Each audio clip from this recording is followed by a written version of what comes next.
Terpujilah Allah kita. Shalom. Pada kesempatan kali ini kita akan menanggapi pernyataan seorang pendeta yang berasumsi bahwa Natal tidak boleh dirayakan sebelum tanggal 25 Desember. Berikut videonya. Adakah yang merayakan Paskah sebelum tanggal Paskah? Tidak ada ya. Atau ada yang berpaskah sebelum tanggal Paskah? Adakah yang merayakan Jumat Agung sebelum waktunya? Adakah yang merayakan kenaikan sebelum waktunya? Tidak ada. Tetapi kenapa sampai kepada Natal, baru tanggal 1 Desember orang sudah mau buru-buru bernatal? Berarti kita tidak konsisten. Padahal jelas-jelas dalam kalender nanti 25 Desember baru kita bernatal. Jadi kita bukan berada pada jalan yang salah, tidak, tetapi kita konsisten. Seperti ada kemarin yang sudah bernatal, lalu sekarang kita masih menyalakan lagi lilin Advent. Apa artinya? Ini kan kekacauan. Sudah bernatal, menanti lagi. Besok bernatal, menanti lagi. Jadi itu jawabannya ya. Jadi kita harus konsisten. Ya terserah orang mau buat apa, tetapi itu pemahaman kita bersama. Bahwa bernatal memang harus pada saatnya, bukan sebelum saat. Ya kita bawa saja dalam kehidupan sehari-hari. Adakah yang mau berulang tahun sebelum tanggalnya? Pasti tidak ada yang mau. Lalu kenapa perayaan Natal atau kelahiran Tuhan kita mau lakukan sebelum tanggalnya? Ada yang mengatakan, oh itu 25 Desember bukan, atau tidak ada yang tahu pasti, Pak. Natal atau perayaan kelahiran Yesus Kristus seringkali diperingati pada tanggal 25 Desember. Namun, di kalangan orang Kristen, khususnya dalam tradisi teologi Reformed, terdapat pandangan yang lebih fleksibel mengenai kapan perayaan ini dapat dilaksanakan. Pertama, prinsip kebebasan dalam Kristus. Dalam Galatia 5 ayat 1, Paulus menyatakan bahwa kita telah dibebaskan untuk hidup dalam kebebasan. Oleh karena itu, merayakan Natal sebelum tanggal 25 Desember tidak dianggap sebagai pelanggaran terhadap iman, melainkan sebagai ekspresi kebebasan dalam beribadah. Ini mencerminkan bahwa setiap individu atau komunitas dapat merayakan kelahiran Kristus sesuai dengan konteks dan tradisi yang mereka anut. Sebelum lanjut, jangan lupa like dan komen sebanyak-banyaknya ya.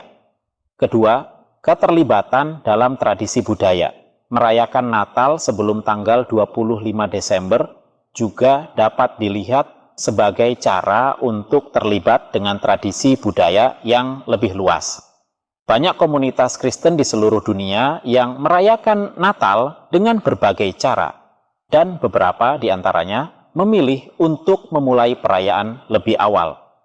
Teologi Reform menghargai keberagaman dalam cara orang beribadah dan merayakan, asalkan inti dari perayaan, yaitu kelahiran Kristus, tetap terjaga dan dihormati. Ketiga, penghayatan dan persiapan rohani. Perayaan Natal seringkali melibatkan penghayatan dan persiapan rohani. Dalam tradisi Reform, ada penekanan pada pengharapan dan penantian yang dimulai jauh sebelum hari Natal. Dengan merayakan Natal lebih awal, umat Kristen dapat mempersiapkan hati dan pikiran mereka untuk menyambut kelahiran Kristus dengan lebih mendalam. Ini bisa meliputi kegiatan seperti doa, refleksi, dan pengabdian kepada sesama, yang semuanya merupakan bagian integral dari perjalanan iman. Keempat, memfokuskan pada makna Natal. Merayakan Natal lebih awal juga memberikan kesempatan bagi umat Kristen untuk lebih memfokuskan diri pada makna sejati dari perayaan tersebut. Ada pemahaman yang menyatakan bahwa tidak ada kepastian mengenai tanggal kelahiran Kristus. Ini bukan sekadar tentang ketidakpastian historis, melainkan juga tentang mengedepankan makna yang lebih dalam dari perayaan tersebut. Kehadiran Yesus ke dunia membawa pesan pembebasan dan penebusan bagi umat manusia. Dalam teologi Reform, penekanan pada kedaulatan Allah dan rencananya yang sempurna menjadi pusat perhatian.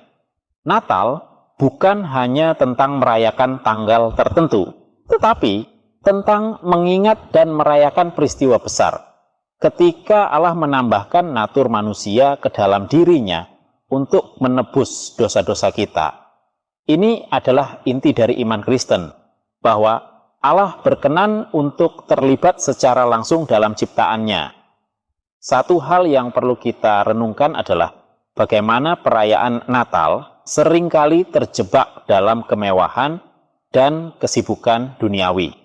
Banyak orang terfokus pada hadiah, dekorasi, dan pesta, sehingga makna spiritualnya seringkali terlupakan.